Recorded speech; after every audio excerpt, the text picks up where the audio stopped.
അളിയ അത് വേണ്ട അളിയ കയ്യിലേക്ക് വിളിച്ചാൽ ഉണ്ണെ ചിരിച്ചേ ഉണ്ണെ ചിരിച്ചേ ഉണ്ണെ ചിരിച്ചേ അടിച്ച് കിണ്ടിയിട്ടിരിക്കണോ ഉണ്ണി ചുമ്മാ പറയട്ടോ നീ അങ്ങനെ ഇരിക്കണേ ഓ നിന്റെ മുണ്ടായതുകൊണ്ട് മടക്കിയിരിക്കാൻ പറ്റില്ല എടാ ആജി നീ എന്താ ആഴ്ത്തിരിക്കണേ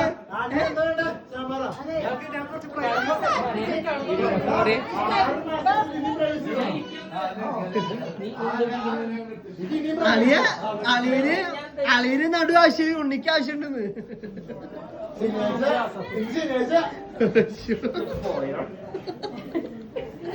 അയ്യോ അയ്യോ